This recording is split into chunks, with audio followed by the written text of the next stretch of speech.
Neurobión presenta. Pero imagínate cuánta gente normaliza lo que está viviendo, la inflamación constante, el mal dormir, el estrés, y que así vive toda su vida. Carecemos de información real. O sea, tenemos muchísima información en internet, pero información que explique con peras y manzanas qué está pasando, que sea actualizada y verídica, es bien difícil encontrarla. O sea, es realmente un problema de salud pública que está sucediendo en el mundo. En México no sabemos qué tanto está afectando porque no se llevan registros. Se puede convertir en una pandemia, porque yo era doctora y lo entendí. Y entonces puse un alto inmediatamente. Pero cuánta gente no sabe ni a dónde acudir, qué hacer, por qué llegó a eso, piensa que es hereditario, que si su papá lo tuvo, ella lo va... No, nada que ver. Hay hábitos que dañan tu salud, que dañan mi salud y que a veces no los conocemos, no estamos conscientes de ellos. Y en especial, los malos hábitos han creado algo que se podría convertir en una pandemia mundial. Es un síndrome que se considera ya en este momento una epidemia mundial. ¿Cuál es ese síndrome? ¿Cómo se crea ese síndrome? ¿Cómo se puede prevenir? Ese es el tema de hoy. Hablaremos con una doctora que se especializa justamente en este tema que te va a servir por el resto de tu vida. Así que quédate con nosotros. Estamos en el Hotel Gran Fiesta Americana Chapultepec en Ciudad de México, con público en vivo listo para aprender. Episodio 273. Comenzamos. El podcast de Marco Antonio Regil es una producción de RGL Entertainment y todos sus derechos están reservados.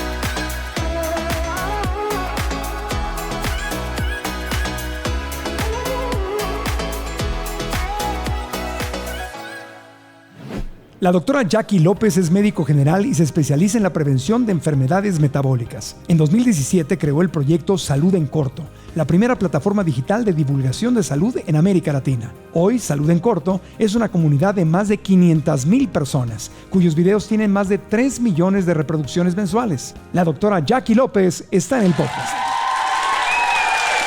Doctora Jackie López, bienvenida al podcast. Aquí está el cariño del público para ti, por estar con nosotros. Bienvenida. Muchas gracias, Marco. Qué padre, de verdad he seguido el podcast los últimos años, de verdad, o lo que has estado haciendo, ¿no? Y el podcast los últimos meses. Sí. Han habido amigos aquí contigo y me emociono cada vez que los veo. Qué buena onda. Me da mucho gusto. Es el camino que hemos tomado porque el público así lo ha pedido, y justamente para prevenir y hablar de cosas en profundidad que normalmente no se pueden hablar en un medio de comunicación abierta. Por tiempo y porque a veces va en contra de ciertos intereses. Claro, qué padre aquí este espacio para todos. Aquí estamos, mi querida Jackie. Bueno, yo hablaba de esta epidemia mundial que está sucediendo, que se podría transformar en una pandemia, y de este síndrome. ¿Cómo se llama este síndrome? Que dice el síndrome metabólico. Ajá. Y evidentemente va a envolver todo el metabolismo de un ser humano. ¿Y por qué lo decimos que es una epidemia? Porque ha aumentado la prevalencia y la incidencia en todo el mundo de manera exponencial. Ok, ¿y qué es el síndrome metabólico? Entonces, síndrome metabólico, el síndrome para todos, hay que entender que los síndromes son un conjunto de signos y síntomas que se presentan en un mismo momento. Entonces están coincidiendo, están coexistiendo, y ahí los empezamos a detectar, los empezamos a diagnosticar y entonces forman un síndrome. Cualquier síndrome es un conjunto de signos y síntomas.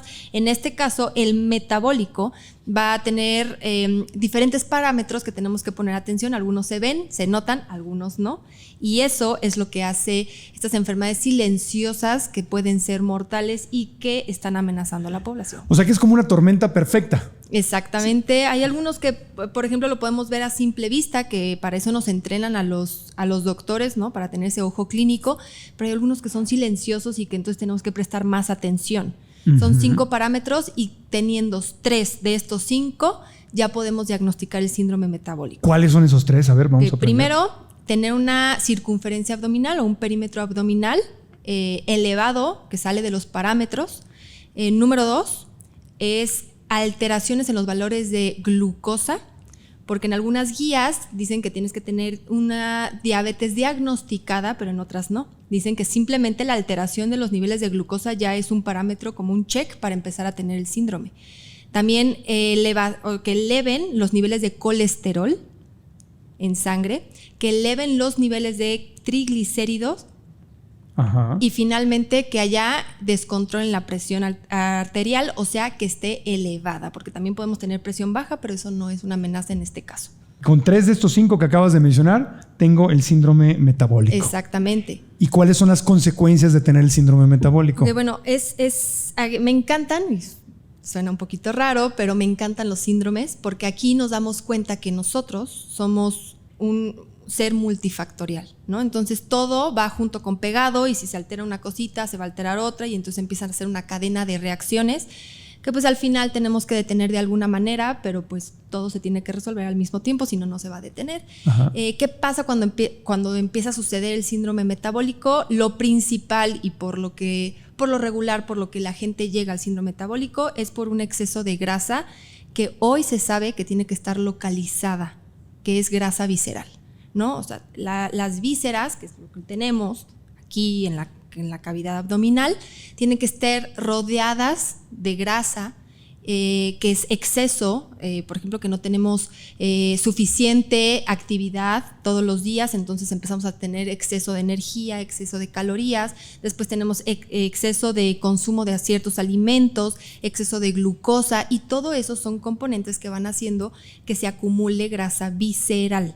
¿Por qué? Porque es muy diferente tener exceso de grasa subcutánea o tener exceso de grasa en otras partes del cuerpo que tal vez no, en algunos otros factores estéticamente, que no estamos a gusto con ello, pero realmente no son una amenaza como la grasa visceral. O sea, la visceral no es la que está en la lonjita, en la piel afuera, la que se siente. La que tú vas a ver en el espejo y la que vas a tocar cuando el pantalón te quede chiquito, esa no es la grasa visceral. Esa no es la peligrosa. Esa no es la peligrosa, es simplemente eso, es estético, que algunas personas no se sienten a gusto con ella y pues bueno, lo trabajan de cierta manera. Pero puedes tener esa grasa y estar sano. Exactamente. El problema es la visceral, es la que está la visceral. Adentro. Te voy a dar un dato curioso, es de mí. Pero tú me puedes ver muy delgada, me pueden ver muy delgada, pero yo tenía exceso de grasa visceral. ¿Y seguías delgada? Y seguía delgada. Wow. Entonces, y estaba en bajo peso. Entonces, aquí hay ciertos conceptos que la gente malinterpreta, malentiende y se mal comunican, que se crean conceptos erróneos y pues la gente me puede ver, es que tú estás muy delgada, seguramente eres muy sana, seguramente te ejercitas muchísimo, pero a lo largo de 7 años que fue mi carrera de medicina, pues yo desarrollé ciertos hábitos que fueron acumulando grasa visceral. Entonces cuando yo me fui a revisar con una nutrióloga y me hicieron el famoso InBody, pues el porcentaje de grasa visceral que tenía yo, siendo una persona con bajo peso, era muy elevado para mi complexión.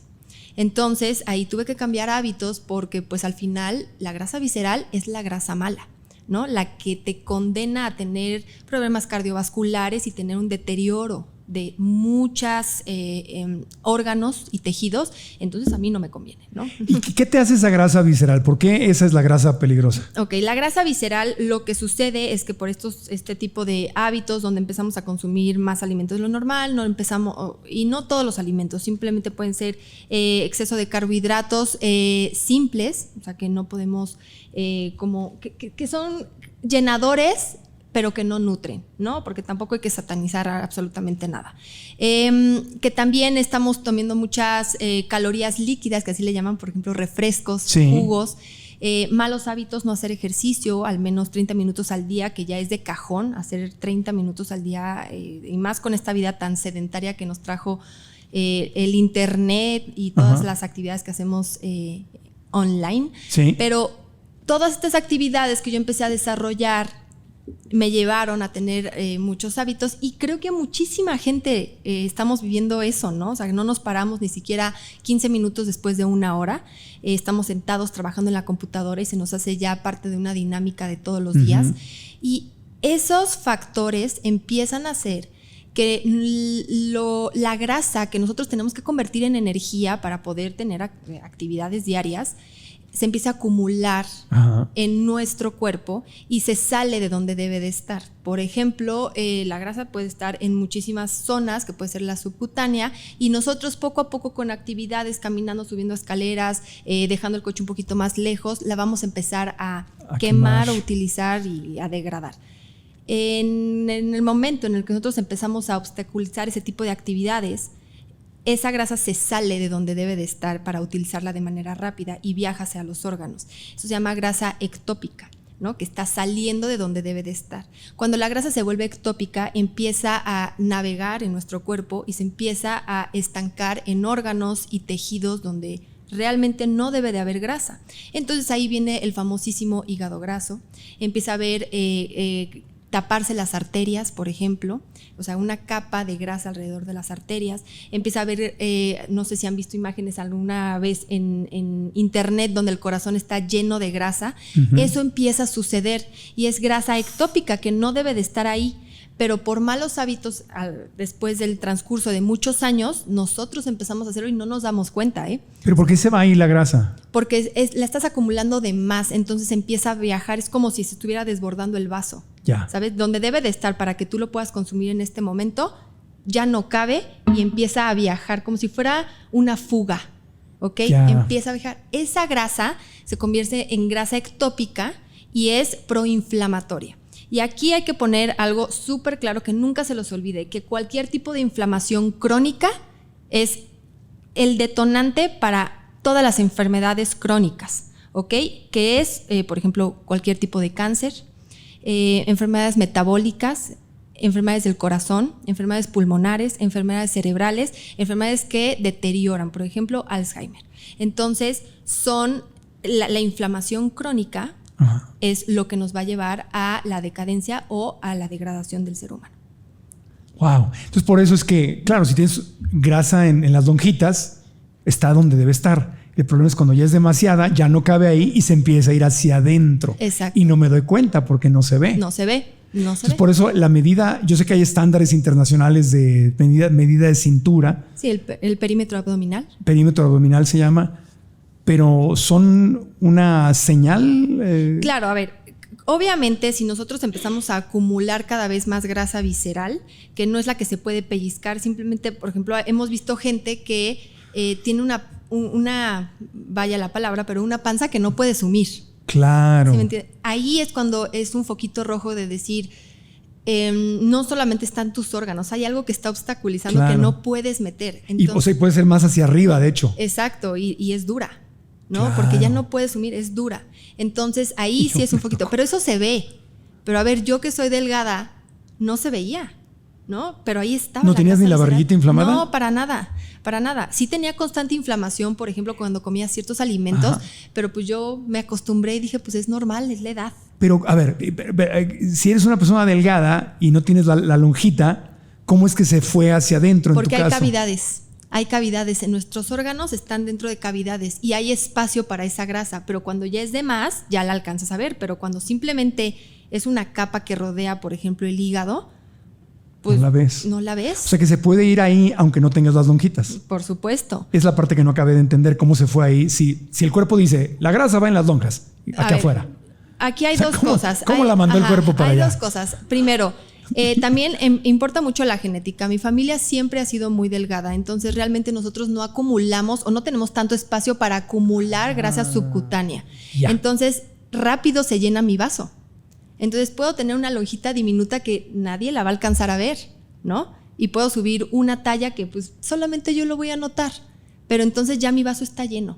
Y rapidísimo, por no hacer ejercicio, por estar comiendo chatarra porque tenía guardias cada 2 días, por no dormir o mal dormir, tener insomnio, muchísimo estrés, este vaso se empezó a llenar muchísimo sin que yo me diera cuenta y entonces se llenó la grasa visceral. Irónicamente, mientras estudiabas medicina. Exactamente, exactamente. Y yo empecé a normalizar ciertas cosas porque estaba cansada, porque no comía bien, etcétera. Y en el momento que ya salgo del internado, me voy y me reviso.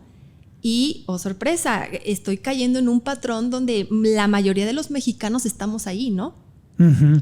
Y esto suma un poco al tema de entender de dónde vienen nuestros médicos y nuestros doctores, ¿no? Que son nuestros aliados en la salud. O sea, la carrera de medicina no trata en forma saludable ni les enseña costumbres saludables a los médicos. A los propios médicos, no, para nada. Ningún profesional de la salud. Agrego también enfermería, los químicos, o sea, todos los que están dentro de un hospital, la verdad es que rara vez van a tener un estilo de vida favorable. Claro. De ahí que el médico profesional de la salud, cuando se gradúa, cuando sale, no trae hábitos saludables y no se lo va a transmitir a sus pacientes. Exacto, y caemos en el error de satanizar muchas cosas cuando realmente nosotros, con el ejemplo, ¿cuántas veces hemos visto al doctor que no ha comido en todo el día y trae su coquita, ¿no? Claro, y la tiene aquí escondida. Claro, fumando en el estacionamiento. Estrés, liberando estrés, etcétera, o que nunca va al gimnasio. Sí. Pocos médicos son los que hacen el hábito de ir al gimnasio. O de simplemente hacer actividad física 30 minutos. Claro. Entonces, a menos que tú estudies algo más que no sea medicina,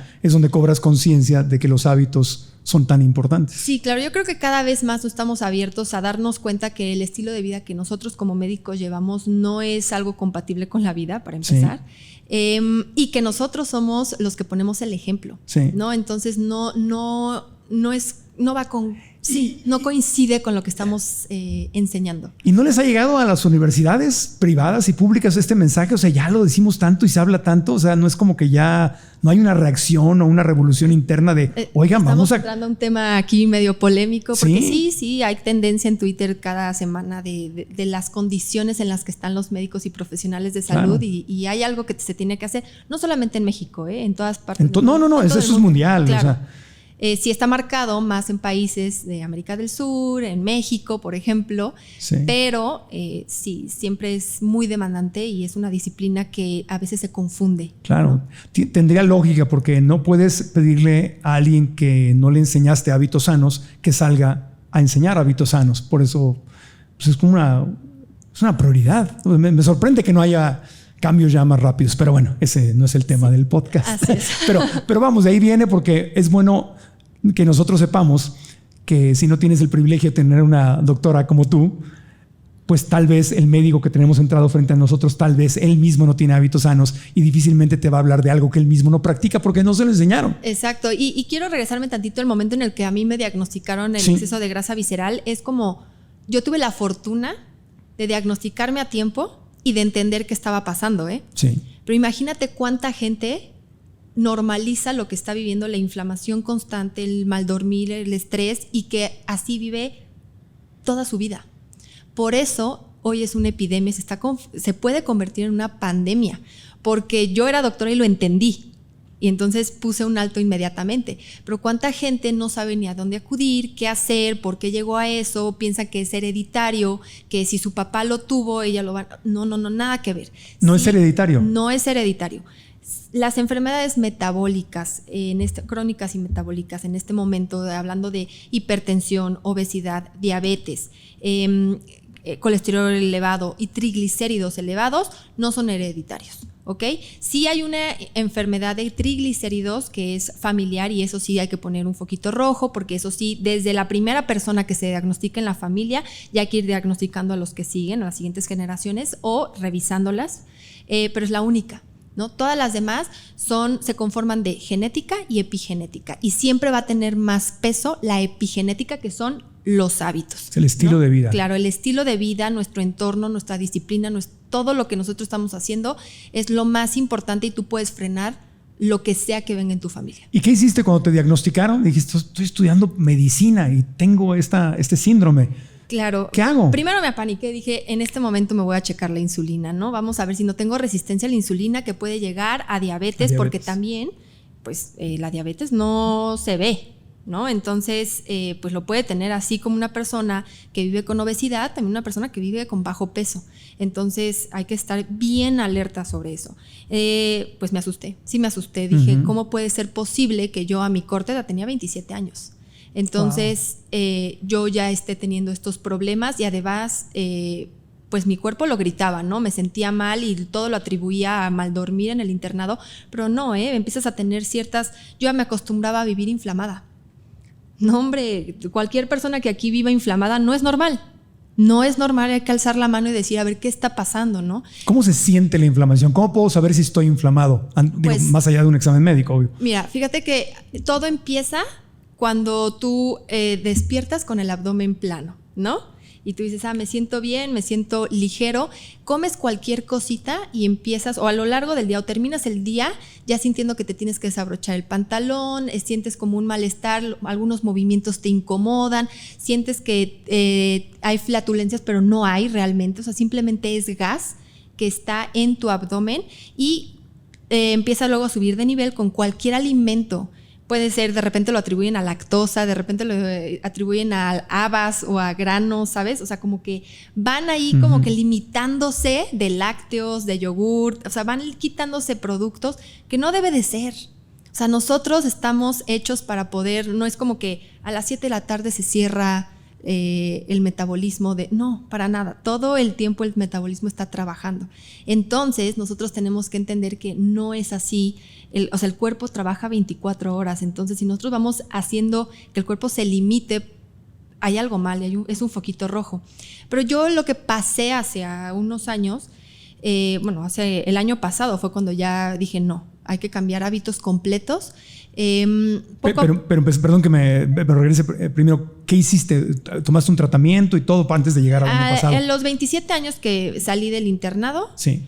Pasando ya a los 28, fue cuando tenía un porcentaje de grasa visceral elevado para mi complexión y mi peso y mi talla, porque cada uno tiene su porcentaje, hay que también establecer eso. Y ahí empecé a hacer ejercicio, ¿no? Porque finalmente yo carecía de hábitos de deporte. ¿Por qué? Porque no tenía tiempo. Entonces dije, bueno, ya que no voy a estar haciendo guardias, voy a empezar a hacer ejercicio. Al final mi vida también, que yo creo que vamos a coincidir muchos, no podemos estar haciendo ejercicio en alta demanda por el poco tiempo que tenemos, el trabajo, etcétera. Entonces tuve que empezar a cambiar ciertos alimentos y ahí fue cuando empecé a limitar, ¿no? O sea, para que ya yo, por ejemplo, dejé de comer algunos tipos de queso, empecé a dejar de tomar lácteos porque también tienen mucha grasa en algunas circunstancias, yogur. Entonces me empecé a limitar y me funcionó hasta cierto punto. Okay. Y todo iba bien. Sí disminuyó el porcentaje de grasa visceral, la glucosa estaba bien, la insulina estaba bien. Yo estuve llevando todo. ¿No llegaste a hígado graso? No, para nada, todo muy bien. Pero llegó un punto en el que sí me di cuenta que ya la inflamación no solamente era al finalizar el día, yo ya amanecía inflamada, ¿no? O sea, yo ya me despertaba y ya no tenía ese abdomen plano. Y por un año, cuando cumplí 30, dije, son los 30. Claro, los famosísimos 30 que me abrieron la puerta a todo lo que me va a doler, ¿no? Y ya yo solita atribuí este malestar a mi edad. Y cuando iba a cumplir 31 dije, no, o sea, esto no es normal, no voy a vivir 60 años más con esta inflamación, o sea, no es posible. Tengo 30 años y mi cuerpo todavía funciona como una persona de 30 años. Entonces, ahí fue cuando empecé a retomar como toda la fisiopatología de la inflamación del intestino, lo digestivo, las enfermedades metabólicas, y me di cuenta que, específicamente, los probióticos, en este caso, hicieron no quiero decir limpieza, pero reestructuraron la microbiota que yo había perdido por el estrés, por los malos hábitos durante el internado y toda la carrera, por no tomar agua, por no estar conviviendo con la naturaleza, por todo el tiempo dormir mal o malos hábitos de sueño. Y entonces acudí a los probióticos para reestructurar mi microbiota, y entonces ahora sí, ya con diferentes compuestos, pude empezar a tener una vida normal, y ahora sí creo que veo la diferencia porque amanezco bien y termino bien el día. Ya no me inflamo a menos que tenga alguna circunstancia de mucho estrés, creo que mi cuerpo reacciona. ¿Y has ido modificando y afinando tu estilo de vida? Poco a poco, que es lo que la gente tiene que entender. Si empezamos de mucho a mucho, nunca se va a hacer un hábito. Sí. Tiene que ser poco a poco y entendiendo por qué. Cuando tú le pones conciencia a lo que está sucediendo, de verdad que tu cerebro lo adapta. Claro. O sea, dice, claro que sí, así tiene que ser la ruta. ¿Sabes? ¿Por qué? Porque si yo consumo esto, mi vaso ya no se va a desbordar. Porque si yo estoy haciendo esto, le estoy bajando tantito a mi vaso y entonces va a durar más.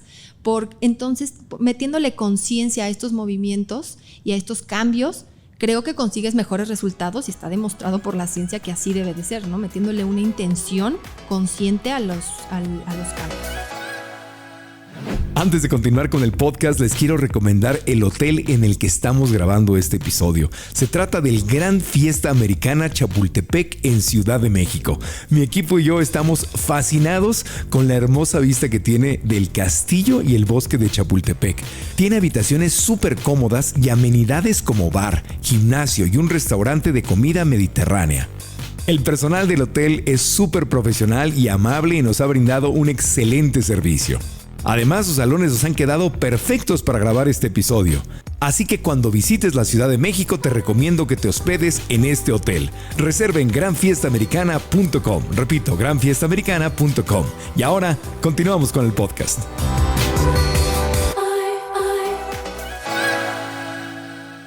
Y cuando tratas con tus pacientes, pasando por lo que pasaste, imagino que tú sí incluyes el tema del estilo de vida. Claro, y hace ratito me preguntabas, ¿tú tienes muchísimos pacientes que están pasando? Sí, claro que migré a un tipo de consulta un poco diferente, que ya es más online y analizar y explicar, pero también me di cuenta de algo, Marco, carecemos de información real. O sea, tenemos muchísima información en internet, pero información que explique con peras y manzanas qué está pasando, que sea actualizada y verídica, es bien difícil encontrarla. Entonces ahora yo me estoy especializando y me especializo y me dedico a la comunicación efectiva de salud. Okay. ¿Por qué? Porque yo quiero que la gente, lo que yo viví y lo que me está pasando y lo que pasé, quiero que la gente lo entienda, ¿sabes? Que lo entienda para que ellos no pasen por lo que pasa y que rápido puedan actuar, ¿no? Eso es básicamente. O sea, estás trayendo conciencia al tema médico. Exacto, en palabras un poco más sencillas. Sí, porque luego también asustan, ¿no? Lo tanto tecnicismo, dices, ya no entendí nada de lo que dijiste y pues se van, ¿no? O sea, pierden el interés. Yo lo que quiero es que la gente vea la salud como algo más amigable, que ellos pueden tomar el control de eso. Ya. Y por ejemplo, ¿qué recomendaciones accesibles que no requieren que me convierta en un atleta profesional y que haga cambios drásticos de la noche a la mañana que sabemos que no funcionan? ¿Qué consejos nos puedes dar de cambios de estilo de vida que se pueden ir incorporando poco a poco? Cosas alcanzables. Miren, yo no voy al gimnasio, ¿eh? Yo no voy al gimnasio. Yo en mi departamento hago ejercicio, ¿no? Saltar, puedo saltar la cuerda, ajá, puedo hacer jumping jacks, puedo hacer abdominales, que siempre es mejor 10 minutos de ejercicio, por más poquito que parezca, que nada, ¿no? Entonces, ustedes en su mismo cuarto, porque tampoco mi departamento es 60 metros cuadrados, ¿eh? O sea, para que vean. Puedes saltar la cuerda. Podemos saltar la cuerda. Ajá. Ya salió. Sí. Pero realmente hay tantas actividades que podemos hacer para mantenernos activos que ajá, están a nuestro alcance. No necesitamos nada, una botellita de agua que levanten. De verdad, que hagan una sentadilla, que hagan 20 sentadillas diario, ya es activar el cuerpo. Hasta con libros puedes hacer sentadillas. Exactamente. Entonces son tantas acciones que no vemos que podemos hacer, claro, que nos complicamos, nosotros mismos nos saboteamos y empezamos, no, es que la mensualidad del gimnasio ya la empiezas a pagar. No, es que, híjole, agarrar el coche, ir. No, es que la ropa, es que no tengo los tenis, es que ya me dijo mi entrenador que tengo. Entonces vamos saboteándonos para no hacer lo más básico, que es muévanse 30 minutos, bailen frente al espejo 30 minutos, 6 cancioncitas que les guste y ya con eso tienen, ¿eh? Yo bailo, me encanta bailar y eso es lo que yo hago y eso ha cambiado mi vida. También hábitos evidentemente alimenticios, porque claro, también la gente piensa que con el ejercicio van a bajar de peso y no, es para mantenernos activos y mantenernos en equilibrio, ajá, pero realmente lo que va a hacer el cambio, que tú lo vas a ver, sí, no es inmediato, pero es la alimentación. Es la dieta, sí. ¿En qué porcentaje afecta la dieta versus el ejercicio? Pues mira, dependiendo qué tipo de ejercicio estés haciendo, pero se habla mucho de un 30-70, ¿no? Entonces el 70%, el 80% puede ser la dieta. El 30-20% es el ejercicio, entonces estamos hablando de que la dieta casi lo es todo, ¿no? Sí, yo perdí 20 kilos en 6 meses sin ejercicio. Caminando nada más. O sea, no lo estoy presumiendo ni me estoy poniendo como ejemplo. No. Porque perdí también masa muscular, claro, que no debía haber perdido y que ahora tengo que recuperar haciendo peso. Exacto. O sea, no estoy recomendando eso. Sí. Pero nunca he perdido una cantidad de peso así haciendo ejercicio sin cambiar mi forma de comer. No, cambiando la manera de comer es... Y no se tienen que limitar, ¿eh? O sea, es simplemente saber qué grupos de alimentos, una vez más, la educación, comunicación de salud, saber qué grupos de alimentos vas a mezclar en cada comida. Sí. Eso es la base de todo. No les puedo recomendar una dieta porque cada persona es diferente, cada persona tiene una actividad y un horario diferente, entonces si a algunos les va a funcionar el ayuno intermitente, a otros les va a funcionar la mediterránea, a otros, por ejemplo, algo más con vegetales, entonces realmente no les puedo recomendar, se va a individualizar, que eso es pues realmente la clave, pero la constancia y hacerlo todos los días es lo que te va a traer el beneficio. Entonces son esos dos, ejercicio y dieta principalmente. Y ahora hablamos de lo que a veces no se habla, que es, por ejemplo, la disminución de estrés, que es imposible quitarnos el estrés, o sea, y más en estas épocas. Pero sí hay ciertos hábitos que tú puedes hacer que baje el cortisol, que al final el exceso de cortisol o el exceso de estrés aumenta el cortisol y es lo que nos empieza a hacer un desbarajuste en todo el metabolismo, que es, por ejemplo, no usar tanto el celular, ¿no? O ya cuando vas a dormir, deja tu celular. La pantalla del celular te está afectando. Entonces, empezar a dormir mejor también ayuda a disminuir los niveles de estrés. O sea, ¿el celular estresa? Claro, la luz del celular estresa per se. Y ahora estás esperando un like, estás esperando un mensaje, estás viendo quién te agregó, quién no te agregó, quién se hizo amigo, todo eso también estresa. Mensajes de trabajo, etcétera. Todo es un mundo que nos está estresando constantemente y la tenemos a la palma de la mano. Entonces, cuando tú vas a dormir, hay que hacer conciencia de que ya vas a apagar eso, ¿no? Ya es momento de que tu cerebro descanse tantito y tienes que hacerlo consciente. Es momento de que yo disminuya mis niveles de cortisol. Acabo de bajar una app que me manda mensajes de salud. Entonces le puse que a las 10 de la noche es mi hora del sueño. O sea, a las 9 me dice, ya son las 9. Falta una hora para que te duermas, vete yendo a la cama. Te vas estresando más, ¿no? Me estresa. A los 30 minutos me dice que ya debería yo estar en la cama y que me prepare para apagar el celular. Y si a las 10 detecta que sigo activo en el celular, me empieza a dar estadísticas del daño que hace no dormir tus horas completas. Ya está Marco pensando, ya no duerme. No sé si el app me está ayudando o no, pero de alguna forma, hasta ese equilibrio, ¿cómo lo podemos lograr? Yo creo que es poco a poco hacerse un hábito. También hay que poner en la mesa que los hábitos que más adaptamos es lo fácil, ¿no? Claro. Entonces lo que más cuesta es bien difícil hacerlo un hábito, pero una vez más, si lo hacemos consciente, creo que agrada más el cerebro. Por ejemplo, hacer ejercicio. Claro. Nunca empiecen a hacer ejercicio cuando saben que mañana van a amanecer adoloridos. Su cerebro lo va a relacionar con un malestar, con un daño a su cuerpo y lo va a rechazar. Inconscientemente lo va a estar rechazando y no lo van a poder hacer hábito. Empiecen con 2 minutos, media canción, báilenla. Al día, aunque ustedes pueden bailar todo el disco entero, no, 2 minutitos. Después agréguenle 3, luego váyanse a 5. Al siguiente día, así vayan 7, 10, hasta que ya estén logrando el disco entero. Pero que su cuerpo lo adapte como algo muy agradable y que realmente le está trayendo un beneficio y así van a lograr el hábito. Lo mismo con el celular. Sí. Déjalo 2 minutitos antes que un día, que lo que normalmente lo dejas. Poquito a poco, o sea, la constancia, pequeños cambios pero constantes son mucho más poderosos que grandes cambios. Por supuesto. Que no son reales. Exacto, y que van a durar poco, O sea, si tú te metes a una clase de box, de verdad va a durar poco. Va a durar poco por tanto esfuerzo y todo lo que tu cuerpo está aprendiendo de esa actividad, no van a durar.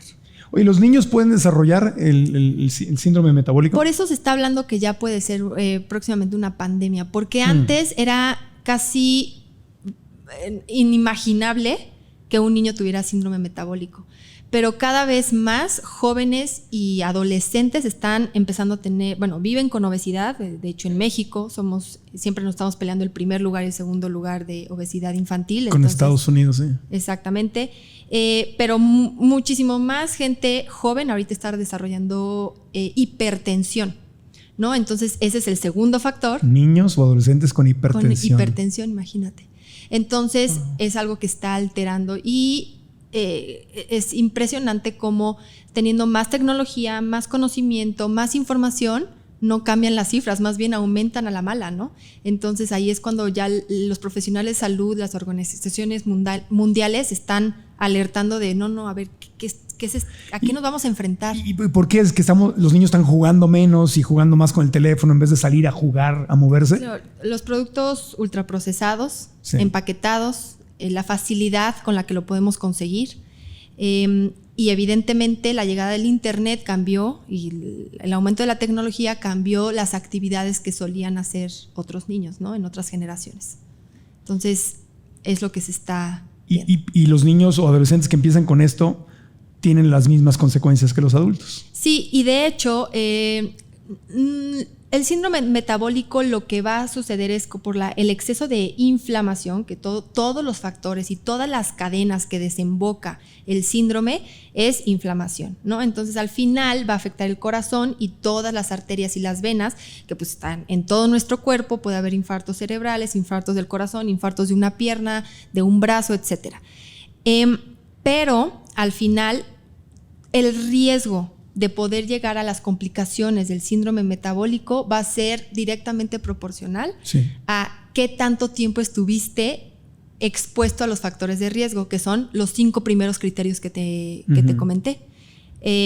Aumento en el perímetro abdominal, aumento de triglicéridos, aumento de colesterol malo, aumento de presión arterial y alteraciones en la glucosa. Glucosa, sí. En Estados Unidos, que es el país más bélico del mundo, o sea, es el país que vive yendo a la guerra, claro, pues siempre ha habido un alto nivel de discapacidad, ¿no? Porque son la gente que en la guerra pierde sus piernas, brazos, regresan lastimados. Por eso también Estados Unidos tiene una cultura donde incluyen a la gente con discapacidad porque ellos mismos los generan a través de la guerra.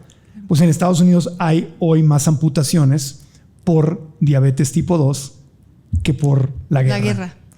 Es impresionante. Qué impresión. Y sí, yo creo que tenemos referencias de Estados Unidos porque lo llevan bien contadito. Sí. En México no, pero estamos dándonos un tiro con Estados Unidos en ese tipo de cifras. El problema es que no lo reportamos porque nadie lo cuenta, ¿no? El sistema de epidemiología aquí en México está un poco obsoleto, por no decir otras palabras, pero ¿Qué? Pues porque no hay presupuesto, porque la mayoría de los epidemiólogos se van a otros países a trabajar porque aquí no están bien pagados los epidemiólogos, entonces carecemos de ese tipo de estadísticas. No se le está invirtiendo la investigación científica. Sí. Y si no se mide, no se puede solucionar. Exacto, no se sabe la realidad. Claro, hablando de saber la realidad, entonces yo estoy viendo o escuchando este podcast y mientras lo escucho me estoy agarrando la barriguita y preguntándole al cielo, ¿tendré grasa abdominal? ¿Qué puedo hacer para darme cuenta?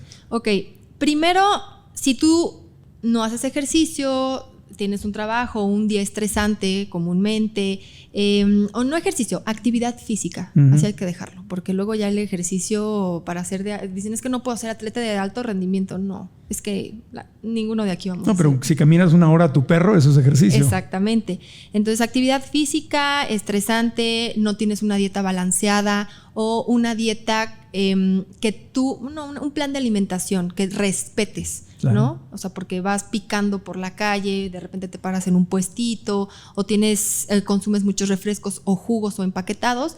Bueno, son foquitos rojos que hay que ver. Ahora, si agregas a eso que no duermes bien, que en tu familia hay enfermedades cardiovasculares, metabólicas, crónicas, bueno, son también otros foquitos rojos que puedes ir sumando a esta lista. Te sientes inflamadito. Te sientes inflamado, de repente tienes diarrea, de repente no, o sea, como que no sabes bien tus hábitos digestivos.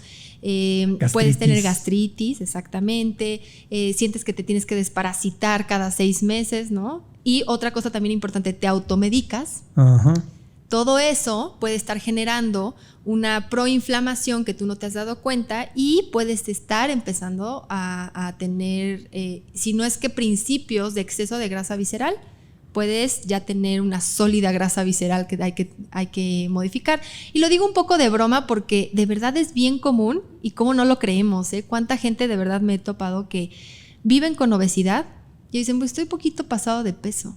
Y de verdad viven años pensando que están solamente poquito pasados de peso porque pues se comen un Twinkie en las noches. Pero pues no, la verdad es que ya hasta que tienen consecuencias más grandes ya les cae la realidad y no tenemos que dejar que eso pase. Entonces, para que nosotros sepamos eso, revisiones anuales, periódicas, más a partir de los 30 años. O sea, creo que en el momento que tú entras a los 30 años y te empiezas a revisar, puedes frenar tantas cosas, o sea, tantas cosas y lo diagnosticas a tiempo porque lo prevés. Entonces dices, oye, me está pasando esto, escuché al doctor que dijo esto, mi mamá tiene esto, entonces podemos empezar a hacer mucho por nosotros y tener una mejor calidad de vida en un futuro. Sí. ¿Cómo lo vas a diagnosticar? Haciéndote análisis. Sangre. De sangre. Ajá. Que te piquen, que te saquen sangre, análisis, a ver si tienes elevados los triglicéridos, el colesterol, hemoglobina glicosilada, que es un marcador o un indicador para saber si hay alteraciones en la glucosa. Y también saber los niveles de glucosa en sangre, ¿no? Conocerlos. Que también es bien importante que nosotros conozcamos nuestro cuerpo, ¿no? Y eso es nuestro cuerpo. Los niveles es nuestro cuerpo. ¿Te ha pasado que se te entume o se te duerme alguna parte de tu cuerpo? Esto puede deberse a deficiencias de vitaminas B. Por eso mi doctor me recomendó tomar Neurobión, que por su combinación de vitaminas B1, B6 y B12 puede ayudar a reducir este y otros síntomas hasta en un 66% en solo 3 meses. Escucha tus nervios. Su análisis de sangre, voy al doctor o a la doctora y le digo, por favor, análisis de sangre, quiero saber si... Un perfil de lípidos, Ajá. una química sanguínea, y con esos dos puedes tener muchísima información. Sí. Ahora, si eso sale alterado, ya nos podemos ir a una segunda fase de claro. estudios. También no hay que desbancar a los pacientes desde el principio, ¿no? Hay que irnos poco a poco y claro. abordándolo individualmente. ¿El índice de masa corporal es importante medirlo cada cierto tiempo? Híjole, ahí tengo un tema.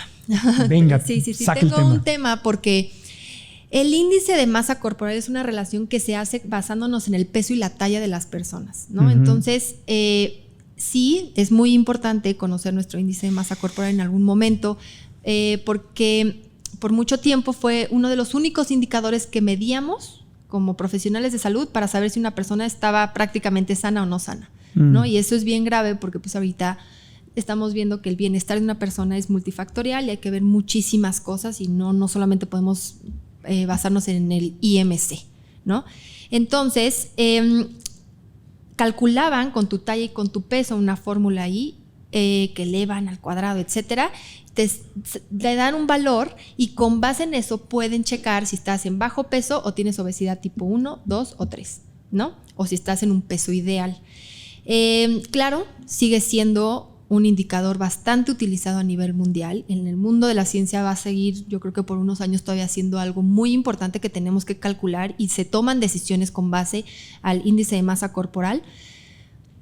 Pero que una persona empiece a tomar decisiones únicamente por el índice de masa corporal, que un profesional de salud dé recomendaciones únicamente por el índice de masa corporal, es muy irresponsable, ¿no? Podemos caer en patrones de malas conductas alimentarias, de malas conductas hasta de salud mental, cómo nos empezamos a hablar a nosotros mismos, que nos alejan mucho más del bienestar que el mismo índice de masa corporal. Por ejemplo.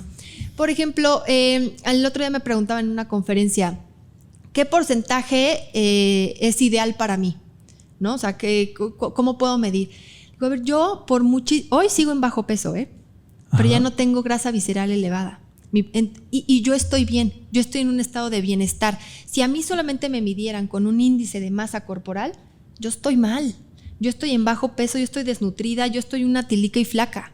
¿Me entiendes? Pero no es así. Esa es tu complexión natural, siempre has sido delgada. Tu familia, me imagino que son delgados. Mi familia es muy delgada, soy alta, siempre ha sido muy atlética hasta el momento que llegué a la carrera de medicina, que ahí me destanteé poquito, pero pues mi familia siempre ha sido así. Yo tengo una enfermedad también, que también es otra enfermedad metabólica, que es hipotiroidismo. Entonces también eso influye. Entonces si la gente, el profesional de salud no conoce todo ese entorno, pues claro que yo soy una persona que vive en bajo peso, estoy mal y me tienen que poner una dieta de más calorías. Para subir de peso. Imagínense el daño que me podrían hacer. Claro. Que podría ser, claro, obvio, porque es lo que no necesitas, porque volvías a desarrollar esa grasa. Exactamente, y yo hoy duermo bien, descanso bien, me siento bien, tengo energía, rindo todo el día, mi cerebro funciona perfecto, no me está dando el mal del puerco, o sea, ¿sabes? Como que hay muchas cosas que hay que ver, y ahorita estoy hablando de una persona delgada, pero traspólalo a una persona que tiene, por ejemplo, basándonos en el índice de masa corporal, tiene obesidad grado 1, ¿no? Y que los doctores empiezan a forzarlos es que tienes que bajar de peso. Oye, espérate, hay que ver el entorno de esta persona. Sí. ¿Qué está pasando en su vida? ¿Cómo está viviendo ella? Si el peso es un factor determinante para que no esté teniendo su grado máximo de bienestar, entonces sí, Claro. metámonos con el peso. Sí, que es lo que cuando vino el doctor Dorian, platicábamos aquí, que estuvo Curviselma y el doctor Dorian, que así como tú estás delgada y con base en el IMC no deberías estar tan delgada, hay gente que puede tener algo de peso extra y no está enferma. Exacto. O sea, puede porque estar está bien. en su grado máximo de bienestar. Porque su complexión, así como tú naturalmente eres delgadita, habemos quienes tenemos una tendencia natural a estar más llenitos. Exactamente. También hay que saber que el músculo también pesa, ¿no? Entonces hay gente que solamente se fija en la báscula y no está entendiendo bien qué está pesando la báscula. Claro. ¿No? Entonces esto es bien importante. Entonces regresamos a cómo nos hablamos y el profesional de salud te está diciendo, tienes que bajar de peso porque eso es lo que necesita todo se basa en el peso y te meten, el profesional de salud te está explicando que ese es el problema. Imagínate todo lo que te vas a empezar a decir tú mismo. Claro. ¿No? Entonces ahí empiezan muchos pues alteraciones de la salud mental. Y esto no lo aprendiste en la carrera de medicina. Pues no, la vida también ya me ha dado otros golpes, que entonces lo vas aprendiendo, pero sí efectivamente a veces la carrera de medicina no se abre a este tipo de conversaciones. ¿Dónde aprendiste esto? Además, mi mamá me ha enseñado mucho, creo que también por lo que yo he vivido, yo no hice una especialidad, entonces no es que me haya alejado de la ciencia, no hice una especialidad médica. Mis especialidades son más en la comunicación, en cómo le explicas al paciente, en la administración de hospitales, etcétera. Es más para acá. Y autodidacta, imagino que lees y vas a talleres y estás aprendiendo. ¿Estudiaste o has estudiado algo de nutrición? Sí he tomado cursos de nutrición diplomados. Realmente no tengo una licenciatura ni maestría en nutrición, pero sí me he envuelto un poco más de cuál es el problema real de lo que está viviendo el paciente hoy. Sea en México, en Estados Unidos, es la carencia de información valiosa que le hace entender qué es lo que está pasando. Claro. Pero ahí en esos cursos aprendiste más que en la carrera de medicina sobre nutrición. Sí, claro. Que no les dan nutrición. No, tenemos una empapadita, bioquímica, llevamos todos y una empapadita de temas de nutrición, pero realmente sí carecemos de esa información o de esa enseñanza y es bien fuerte. Pues está interesante porque fíjense, si un médico, una doctora, un médico estudia nutrición después de que sale la carrera de medicina, pues a nosotros también nos convendría darnos una empapadita de nutrición, porque al final del día es lo que estás metiéndole a tu cuerpo todos los días. Exacto, sí, y son las decisiones que vas a estar forjando en un futuro. ¿Algún otro consejo que no nos hayas dado, que no te haya yo preguntado para reducir las posibilidades o tratar este síndrome metabólico? Pues bueno, evidentemente creo que lo más importante es saber las complicaciones, porque así platicadito, pues nada, 3 de 5 ya nos vamos, ese es el concepto, no. O sea, es realmente un problema de salud pública que está sucediendo en el mundo. En México no sabemos qué tanto está afectando porque no se llevan registros, pero lo que podemos hacer, todas las personas que están aquí, es llegar a casa y ver qué puedo hacer aquí adentro para moverme un poco más, número 1. Enseñarle a los demás cómo se pueden mover, o sea, de que, oye, yo hago esto, bajé esta aplicación, veo este video de 15 minutos. La salud mental, hay que siempre estar al pendiente porque también con una mala salud mental a veces no hay ni energía para poder hacer estos hábitos, por más que tú sepas cuál es el hábito que tienes que hacer. En el cerebro están pasando diferentes sustancias y desequilibrios que no te dan para más. Claro. Y por último, yo creo que es mejor siempre hacer algo que no hacer nada, ¿no? Entonces eso es lo que yo les digo, y con el síndrome metabólico es tan silencioso que así se va. Claro. Okay. ¿Tienen preguntas? ¿Quieren hacer alguna pregunta? ¿Cuál es tu nombre? Ricardo. Ricardo, adelante con la pregunta para Jackie. Doctora, pues la verdad es que es muy interesante. Yo llevo mucho tiempo con, bueno, alguien me había dicho alguna vez que era cuestión de síndrome de intestino irritable, o así lo manejaban. Y estos síntomas que estaba describiendo, de que te levantas de repente pues bien y luego comes algo, ¿es el síndrome metabólico? ¿Es lo mismo o es diferente? ¿O se manejan? Ahora sí que mi duda sería cuál sería la diferencia entre uno y otro, o si es lo mismo. Ok, no es lo mismo. El síndrome metabólico es solamente tiene que ver con la presión arterial y enfermedades cardiovasculares, que es obviamente eleva los triglicéridos, el colesterol, la presión arterial y bueno, todo esto conlleva a el perímetro abdominal, o más bien el perímetro abdominal por el exceso de grasa visceral, es lo que conlleva todas estas pues, signos y síntomas. El síndrome de intestino irritable tiene que ver más con lo digestivo y eso puede ser por muchísimas causas. También hay un tratamiento específico que se relaciona muchísimo, ¿no? O sea, se relaciona o los puedes ver y son síntomas muy similares, pero no tienen nada que ver. O sea, el síndrome de intestino irritable son meramente signos gástricos, ¿no? Gastrointestinales, y eso lo ve un gastroenterólogo. El síndrome metabólico lo puede ver un cardiólogo, un internista, un endocrinólogo, porque engloba muchos factores. Son diferentes, al final son dos síndromes que sí pueden coincidir en algunos síntomas, pero no son igual. Perfecto, gracias. Oye, ¿el tabaco y el alcohol pueden afectar o acelerar las posibilidades de un síndrome metabólico? Es que el tabaco y el alcohol propician la inflamación, ¿no? Entonces, por eso son factores determinantes de muchísimas enfermedades crónicas metabólicas. Okay. Pero realmente al síndrome metabólico, lo único que realmente podría afectar directamente es al elevar la presión arterial. Pero son factores coexistentes que sí debemos de evitar, no solamente por el síndrome metabólico, sino porque pues alteran muchísimos sistemas, muchísimos tejidos que no nos favorecen cuando ya tenemos un síndrome metabólico. O sea, no te puedo decir, sí, son dos factores que van a derivar. Por estar fumando vas a tener síndrome. No, para nada.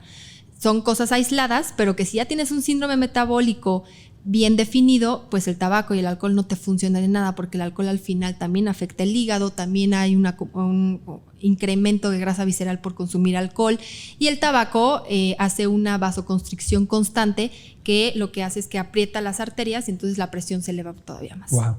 ¿Y quien no toma suficiente agua y está tomando refrescos o jugos, todo esto lleno de dulce? Evidentemente siempre va a ser mejor el agua. En este caso sí, directamente jugos o estas calorías líquidas, que así lo llama la literatura últimamente, es que nada más estás tomando líquido con muchísimas calorías, muchísima glucosa o azúcares más bien, que lo único que hacen es que se acumulan en nuestro cuerpo pero no nutren. Entonces pues es como llenar este vasito de puras calorías y rápido se va a llenar porque es líquido, lo va a desbordar todavía más. No lo utilizamos, como estamos sentados la mayoría del tiempo, no lo utilizamos, lo quemamos, no lo vaciamos. Entonces favorece a que se drene mucho más rápido. Ya. Las bebidas energéticas, estas que están súper de moda y que las anuncian por todos lados y patrocinan todos los eventos. Tienen muchísima azúcar, o sea, entonces es lo mismo que los refrescos.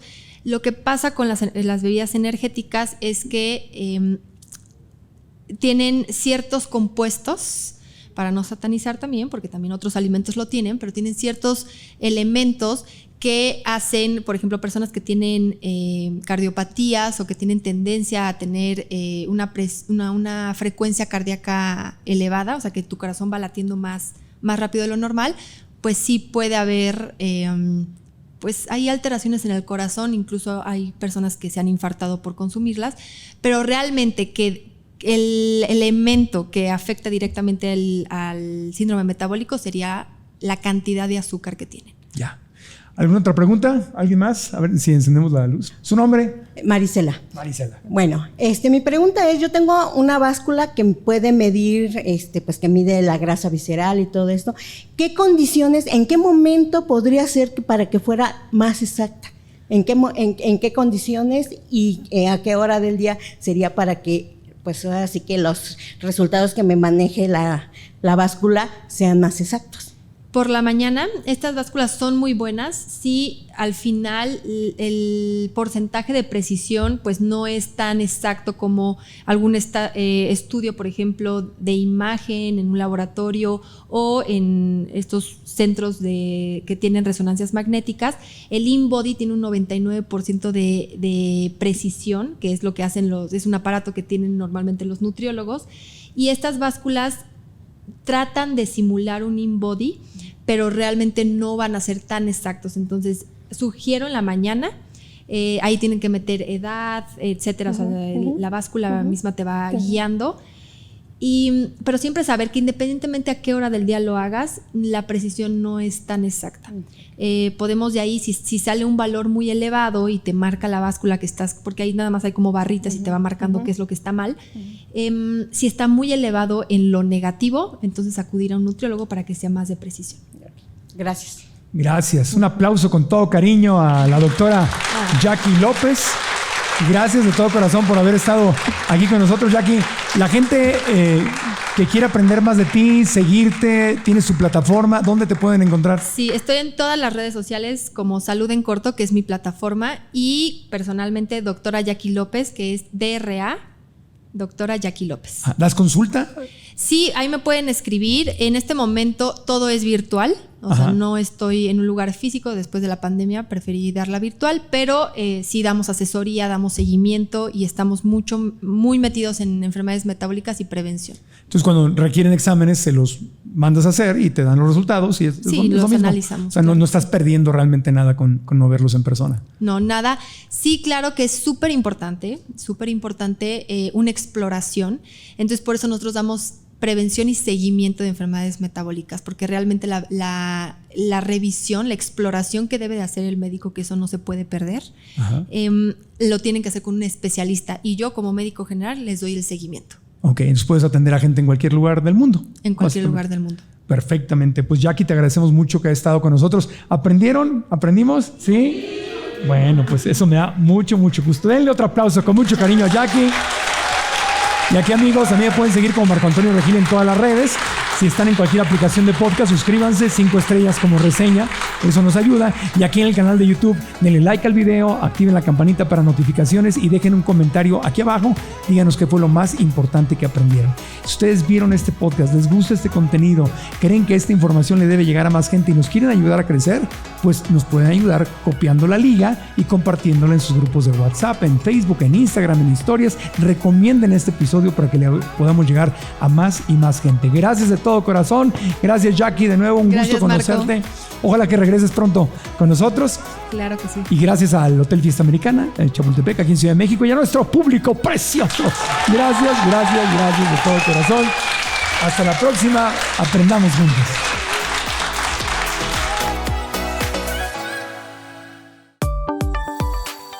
Neurobión presentó